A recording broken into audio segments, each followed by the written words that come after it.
नमस्कार दोस्तों, आइए जानते हैं उत्तर प्रदेश की आज की ताजा और बड़ी खबरें। वही आपने अभी तक वीडियो को लाइक और चैनल को सब्सक्राइब नहीं किया तो फटाफट से कर लीजिए ताकि यूपी की खबरें सबसे पहले आपको मिले। आज की पहली खबर, यूपी विधानसभा में हंगामे के बीच अनुपूरक बजट पास। यूपी विधानमंडल सत्र की कार्यवाही प्रारंभ हो गई है। बृहस्पतिवार को कार्यवाही शुरू होते ही समाजवादी पार्टी के सदस्यों ने गृह मंत्री अमित शाह के संविधान निर्माता डॉक्टर बाबा साहेब आम्बेडकर पर दिए गए बयान पर जमकर हंगामा किया और नारेबाजी की। सपा सदस्य विधानसभा में डॉक्टर आम्बेडकर की फोटो लेकर पहुंचे थे। सदन की कार्यवाही के दौरान जमकर हंगामा होता रहा। हंगामे के बीच ही अनुपूरक बजट पास कर दिया गया और इसके बाद सदन की कार्यवाही अनिश्चित काल के लिए स्थगित कर दी गई। किसानों को अब बिना फार्मर रजिस्ट्री के प्रधानमंत्री किसान सम्मान निधि योजना का लाभ नहीं मिल पाएगा। शासन ने इसके लिए फार्मर रजिस्ट्री कराना अनिवार्य कर दिया है। अभी तक बदायूं जिले में 60,000 किसानों ने ही अपनी रजिस्ट्री कराई है, जबकि 3,84,000 किसान ऐसे हैं जिनकी यह प्रक्रिया पूरी नहीं हो सकी है। 18 नवंबर से फार्मर रजिस्ट्री होनी शुरू हुई है, जो 31 जनवरी तक होगी। पहला चरण 18 से 25 नवंबर तक चला था। इसमें करीब 55,000 किसानों ने रजिस्ट्री करवाई थी। दूसरा चरण 25 से 31 दिसंबर तक चला। इसमें मात्र 5,000 ही पंजीकरण करा सके हैं। करीब 3,84,000 किसान अभी बकाया है। 31 जनवरी तक फार्मर रजिस्ट्री होनी है। शीतकालीन अवकाश की घोषणा, 17 दिन बंद रहेंगे कक्षा 1 से 8 तक के स्कूल। बेसिक शिक्षा परिषद से संचालित स्कूलों में 31 दिसंबर से 14 जनवरी तक शीतकालीन अवकाश की घोषणा की है। इस दौरान कक्षा 1 से 8 तक के सभी स्कूल बंद रहेंगे। यह आदेश उत्तर प्रदेश बेसिक शिक्षा परिषद से संचालित परिषदीय एवं मान्यता प्राप्त जिले के सभी विद्यालयों पर लागू होगा। महाकुंभ 2025 मुफ्त रेल यात्रा का दावा झूठा। रेल मंत्रालय ने महाकुंभ मेले के दौरान मुफ्त रेल यात्रा के दावों को निराधार और गुमराह करने वाला बताया है। मंत्रालय का कहना है कि ऐसा कोई प्राविधान है ही नहीं। मंत्रालय की तरफ से साफ किया गया कि बिना टिकट यात्रा करना रेलवे के नियमों के खिलाफ है और इसके लिए सजा का प्राविधान है। रेलवे का कहना है कि महाकुंभ मेले या किसी अन्य मौके पर मुफ्त यात्रा का कोई नियम नहीं है। रेलवे ने यात्रियों को आश्वासन दिया है कि मेले के दौरान यात्रा सुचारू रूप से हो, इसके लिए सभी जरूरी इंतजाम किए जा रहे हैं। इसमें विशेष इंतजाम वाले क्षेत्र बनाना, अतिरिक्त टिकट काउंटर लगाना और अन्य जरूरी सुविधाएं सभी कुछ शामिल है। यूपी के इस जिले को नए साल में मिलेगा एक और एक्सप्रेसवे की सौगात। अंबेडकर नगर जिले में सड़कों का जाल बिछ रहा है। कई पुलों का निर्माण हुआ है, कई हाईवे और एक एक्सप्रेसवे बने हैं। अब एक और एक्सप्रेसवे की सौगात मिलने जा रहा है। प्रबल संभावना है कि आगामी साल के पहले माह जनवरी में जिले को एक और एक्सप्रेसवे मिल जाएगा, जो 3 दर्जन गांवों की तस्वीर बदल देगा और जिले में रोजगार के और अवसर पैदा हो जाएंगे।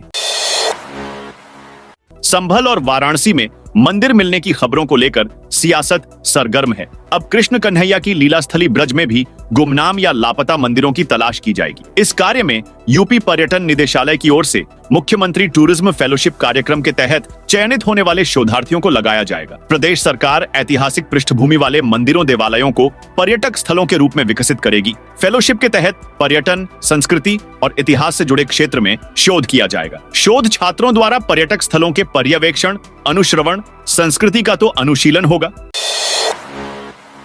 यूपी के संभल में गुरुवार आज सुबह सपा सांसद जियाउर रहमान बर्क के घर बिजली विभाग की टीम ने छापेमारी की। टीम ने जांच पड़ताल की। बिजली विभाग ने सांसद जियाउर रहमान बर्क के खिलाफ मुकदमा दर्ज कराया है। बर्क के घर से दोनों बिजली उतारे गए हैं। एक उपकरणों के साथ ही स्मार्ट मीटर की जांच हुई। मिली जानकारी के मुताबिक जांच में गड़बड़ी मिली है। इस दौरान 16.5 kV के लोड मिला। मामले में बिजली विभाग ने थाने में FIR दर्ज कराई है। उधर सांसद के पिता के खिलाफ भी बिजली कर्मियों को धमकाने में तहरीर दी गई है। ESP ने इसकी पुष्टि की है। कुछ ही देर में उनके खिलाफ मुकदमा दर्ज हो जाएगा। उत्तर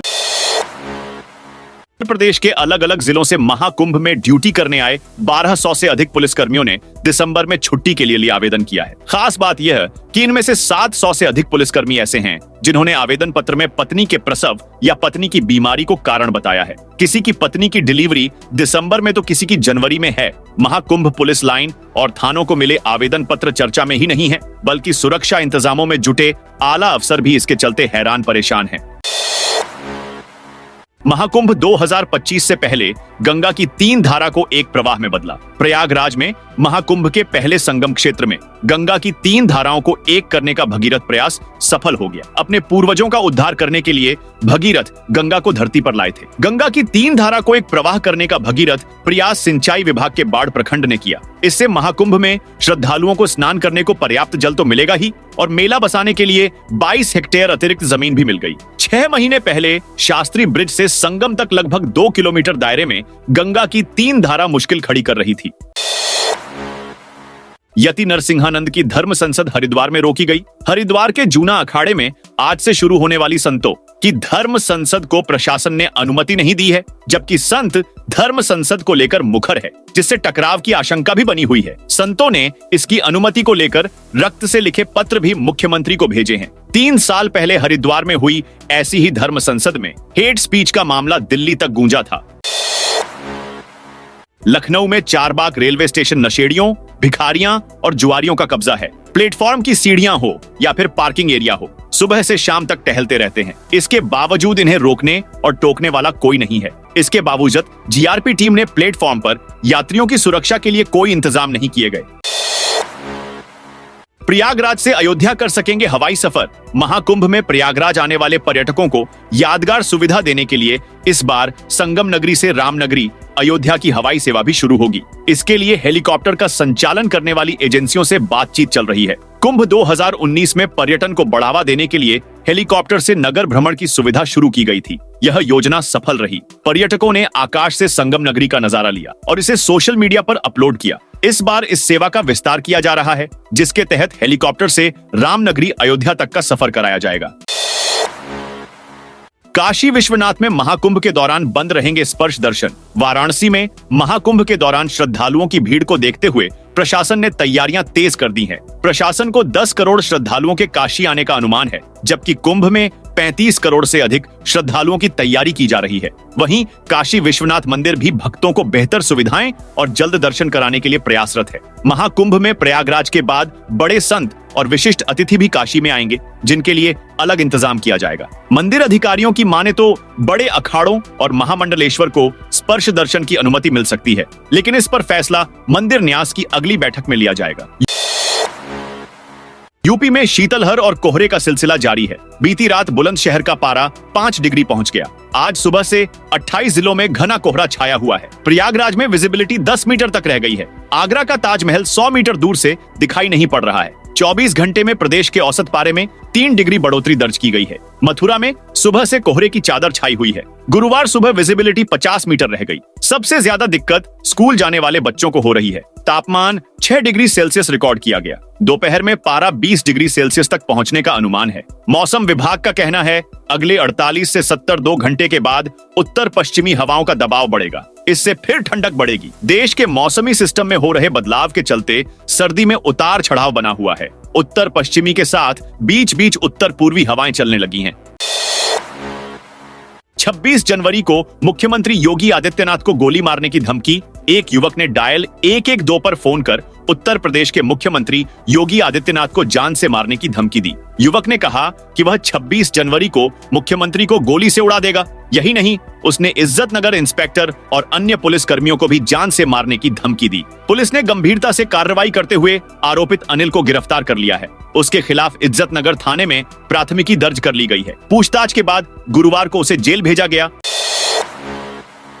गंगा को स्वच्छ बनाने के लिए योगी सरकार का बड़ा कदम। गंगा नदी को अविरल, निर्मल और प्रदूषण मुक्त बनाने के लिए योगी सरकार बड़े पैमाने पर प्रयास कर रही है। प्रदेश सरकार गंगा नदी के किनारे बड़े पैमाने पर प्राकृतिक खेती और वनीकरण को बढ़ावा दे रही है। सरकार गंगा के किनारे के सभी जिलों में गंगा वन विकसित करेगी। कासगंज सहित कई और जिलों में इसकी शुरुआत भी हो चुकी है। सरकार का यह प्रयास है कि ये वन बहुपयोगी हो और इनमें संबंधित जिले के कृषि जलवायु क्षेत्र के अनुसार परंपरागत से लेकर दुर्लभ और औषधीय प्रजाति के पौधे लगाए जाएं। संभल में सपा सांसद के पिता ने बिजली विभाग के अधिकारियों को दी। धमकी सरकार बदलने दो, सबका हिसाब होगा। दीपा सराय स्थित सपा सांसद जियाउर रहमान बर्क के आवास पर भारी पुलिस बल के साथ बिजली विभाग की टीम चेकिंग के लिए पहुंची। आवास में बिजली उपकरणों की जांच के दौरान बिजली विभाग के अधिकारियों को सांसद के पिता ने धमकी दी। कहा कि सरकार बदल जाने दो, तुम्हारी वीडियो बनवाई जा रही है, सबका हिसाब होगा। यह आरोप लगाते अवर अभियंता ने नखासा थाना पुलिस को तहरीर दी है। मामले में प्राथमिकी भी दर्ज कराई जा रही है।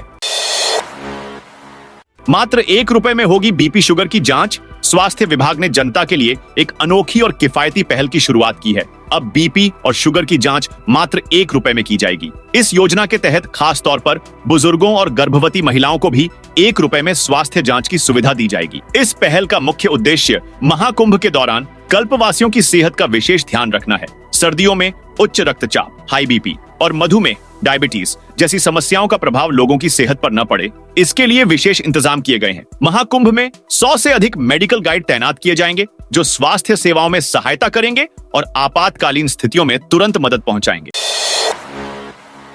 300 रुपए में बाल उगाने वाले इलाज के साइड इफेक्ट। मेरठ में गंजे सिर पर 300 रुपए में बाल उगाने वाली दवा के साइड इफेक्ट होने पुलिस ने तीनों आरोपियों को सलमान, समीर और इमरान को अरेस्ट कर लिया। तीनों बिजनौर और दिल्ली के रहने वाले हैं। आरोपियों पर मेरठ के मवाना निवासी शादाब राव ने धोखाधड़ी का मुकदमा दर्ज कराया है। Shadab Rao tour and travel का बिजनेस करते हैं। शादाब ने बताया कि उन्होंने भी इन लोगों से बाल उगवाने वाली दवा लगवाई, लेकिन उस दवा से उनके सिर में इन्फेक्शन हो गया। मवाद वाली फूंसियां निकल आईं। शिकायत की तो आरोपियों ने उनके साथ अभद्रता की। वह डॉक्टर के पास गए और इलाज कराया।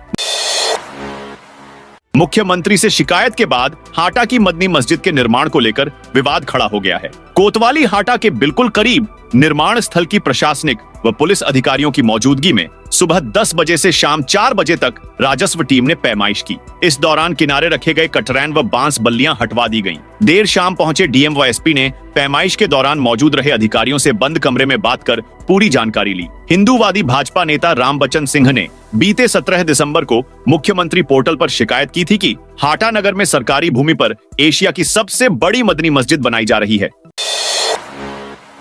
संसद परिसर में धक्का मुक्की, राहुल गांधी पर लगे आरोप। संसद परिसर में गुरुवार सुबह धक्का मुक्की के दौरान ओडिशा के बालासोर से सांसद प्रताप सारंगी चोटिल हो गए। सारंगी ने आरोप लगाया कि राहुल ने एक सांसद को धक्का दिया जो उनके ऊपर गिरा। सारंगी जब मीडिया के सामने आए, उनके सिर से खून निकल रहा था। सारंगी के अलावा फर्रुखाबाद के भाजपा सांसद मुकेश राजपूत को भी चोट आई है। दोनों को हॉस्पिटल में भर्ती कराया गया है। राहुल से जब धक्का मुक्की पर सवाल हुआ तो उन्होंने उल्टा भाजपा सांसदों पर आरोप लगाया। राहुल ने कहा भाजपा सांसदों उन्हें संसद में एंट्री करने से रोका, धमकाया और धक्का मुक्की की।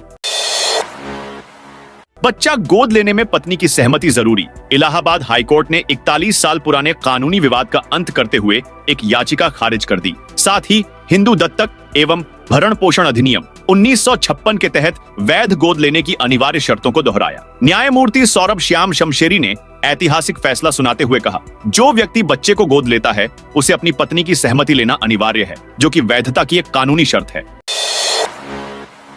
ईडी ने आगरा व नोएडा में बिल्डर के ठिकानों पर छापा मारा। ईडी को आगरा व नोएडा में बिल्डर के ठिकानों पर छापेमारी में 1 करोड़ से अधिक की नकदी मिली है। प्रवर्तन निदेशालय की लखनऊ जोन टीम ने कल्पतरु समूह से जुड़े बिल्डर प्रखर गर्ग के आगरा व मथुरा में ठिकानों पर बुधवार सुबह दबिश दी। 20 घंटे से अधिक समय तक चली छापेमारी में प्रखर के घर से 85 लाख रुपए नगद मिले। साथ ही घर व कार्यालयों में 250 से अधिक संपत्तियों के दस्तावेज मिले हैं। आईआईटी कानपुर की छात्रा के यौन उत्पीड़न केस में फंसे एसीपी मोहसिन खान को बड़ी राहत मिली है। इलाहाबाद हाईकोर्ट में एसीपी ने एफआईआर रद्द करने की याचिका दाखिल की थी। हाईकोर्ट में गुरुवार दोपहर को सुनवाई हुई। इसके बाद हाईकोर्ट ने एफआईआर तो रद्द नहीं की है, लेकिन आरोपी एसीपी मोहसिन खान को अरेस्टिंग स्टे दिया है। फिलहाल अब अरेस्टिंग स्टे रहने तक एसीपी मोहसिन खान को पुलिस अरेस्ट नहीं कर सकेगी।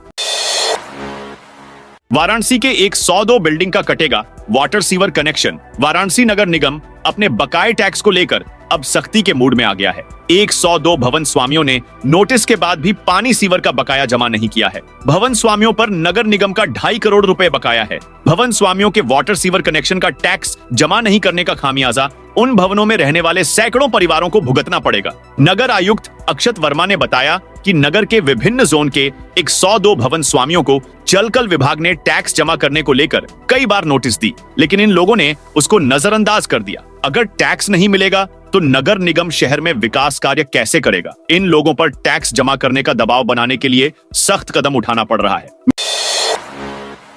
मिर्जापुर में 25 ऑटो एवं ई रिक्शा सीज। मिर्जापुर में सड़क पर दौड़ रहे ऑटो एवं ई रिक्शा के खिलाफ कागज दुरुस्त कराने की अवधि समाप्त होने पर यातायात पुलिस ने आरटीओ के साथ चेकिंग अभियान चलाया। इस दौरान फिटनेस फेल बिना रजिस्टर्ड दौड़ रहे 25 ऑटो ई रिक्शा वाहनों पर सीज की कार्रवाई की गई। आरटीओ, जिला पुलिस और यातायात विभाग की संयुक्त टीम ने शीतला मंदिर तिराहे पर अभियान चलाया। आसपास के क्षेत्र में फिटनेस फेल बिना रजिस्ट्रेशन सड़क पर दौड़ रहे 25 ऑटो और ई रिक्शा वाहनों को सीज किया गया।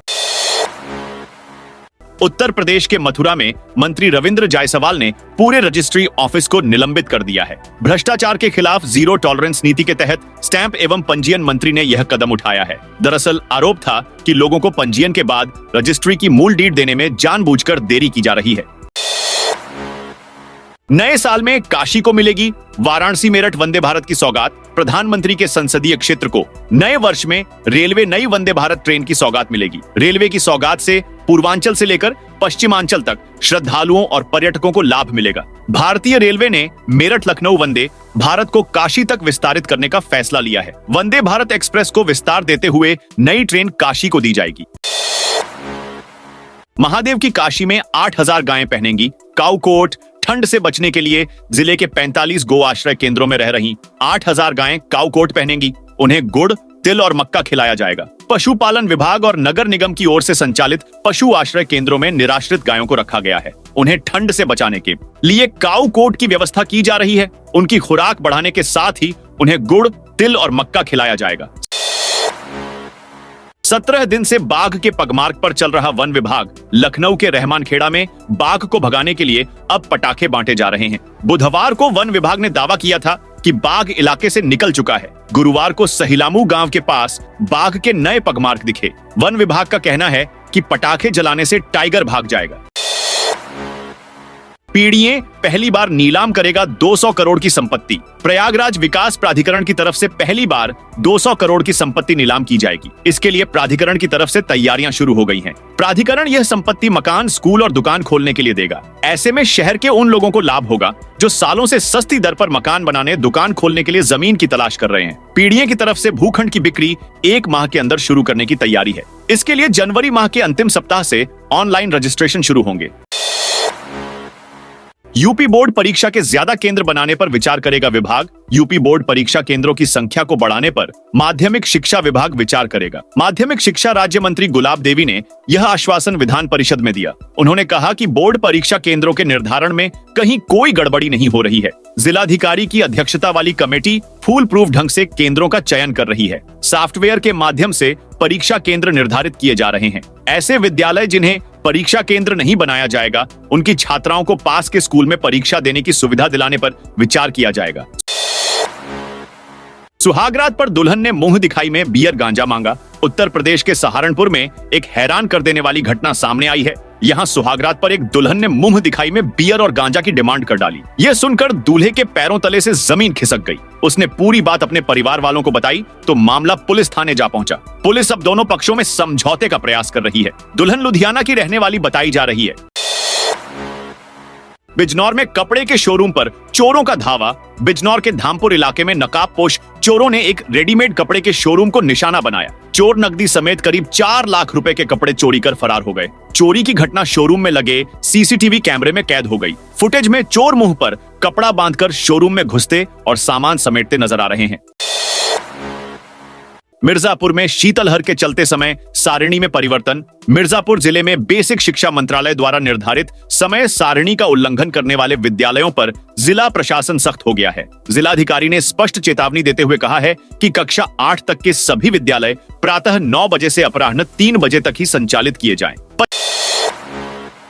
75 संदिग्ध बांग्लादेशी रोहिंग्या पकड़े जाने से मचा हड़कंप। खुफिया इनपुट के आधार पर पुलिस ने 75 संदिग्ध बांग्लादेशी रोहिंग्या को हिरासत में लिया है। ये मामला उत्तराखंड के देहरादून का है। पुलिस को इनपुट मिला था कि बड़ी तादाद में बांग्लादेशी रोहिंग्या फर्जी दस्तावेज बनाकर देहरादून में रह रहे हैं। इस पर पुलिस और जिला प्रशासन ने मंगलवार शाम सत्यापन अभियान चलाया। इस दौरान 9 थाना क्षेत्रों से पश्चिम बंगाल और असम के 75 संदिग्धों को पुलिस ने हिरासत में लिया गया। उनसे स्थायी पते के दस्तावेज लेकर थानों से छोड़ा गया है। पुलिस का कहना है कि दस्तावेजों के जरिए पुलिस इन लोगों के मूल पतों का सत्यापन कराएगी। रायबरेली डीएम ने अस्थायी रैन बसेरों का किया निरीक्षण। रायबरेली में कड़ाके की ठंड को देखते हुए जिलाधिकारी हर्षिता माथुर ने देर रात शहर में बनाए गए अस्थायी रैन बसेरों का औचक निरीक्षण किया। उन्होंने रैन बसेरों में रुकने वाले लोगों से बातचीत कर उनकी स्थिति और वहां मिलने वाली सुविधाओं की जानकारी ली। साथ ही संबंधित अधिकारियों को ठंड से बचाव के लिए विशेष प्रबंध सुनिश्चित करने के निर्देश दिए। ताज महोत्सव 2025 की तैयारियां शुरू। ताज महोत्सव 2025 में समूचे भारत की कला और संस्कृति का संगम होगा। विभिन्न प्रदेशों के शिल्पकार अपनी शिल्प का प्रदर्शन करेंगे। कश्मीर से कन्याकुमारी और गुजरात से पश्चिम बंगाल तक की कला दिखने को मिलेगी। स्टार नाइट और बड़े इवेंट इस बार रामलीला या कलाकृति ग्राउंड पर होगी, जिससे कि भीड़ को नियंत्रित किया जा सके। पूर्व में बड़े इवेंट भी शिल्पग्राम में होते आए हैं। यहाँ जगह कम होने और भीड़ अधिक होने के कारण काफी परेशानी होती है, इसलिए इस बार बड़े इवेंट के लिए बड़े मैदान तलाशे जा रहे हैं। सीएम डैशबोर्ड पर योजनाओं की समीक्षा में खराब रैंकिंग वाले विभाग को कड़ी चेतावनी। डीएम ने अधिकारियों से सीएम डैशबोर्ड पर प्रदर्शित हो रहे कार्यों के प्रगति की रैंकिंग के संबंध में समीक्षा की गई। समीक्षा के दौरान सभी संबंधित विभाग के अधिकारियों को निर्देश दिए हैं कि सभी लोग अपने अपने विभागों की सीएम डैशबोर्ड से संबंधित योजनाओं की बराबर समीक्षा करते रहें, ताकि सीएम डैशबोर्ड पर विभाग की रैंकिंग खराब न होने पाए। इस पर विशेष ध्यान देने की जरूरत है। डीएम ने संबंधित विभागों के अधिकारियों को स्पष्ट निर्देश दिए हैं कि आईजीआरएस पोर्टल पर प्राप्त शिकायतों में उच्च कोटि की आंखें लगाए तथा शिकायतकर्ता से वार्ता करके शिकायत का समाधान करें, ताकि शिकायतकर्ता पूरी तरह से संतुष्ट हो। उन्होंने सभी संबंधित विभाग के अधिकारियों से कहा है कि निरंतर सीएम डैशबोर्ड की निगरानी करते रहें और अपने विभागों की योजनाओं के क्रियान्वयन पर विशेष ध्यान दें। साथियों, ये थी उत्तर प्रदेश की दिन भर की ताजा और बड़ी खबरें।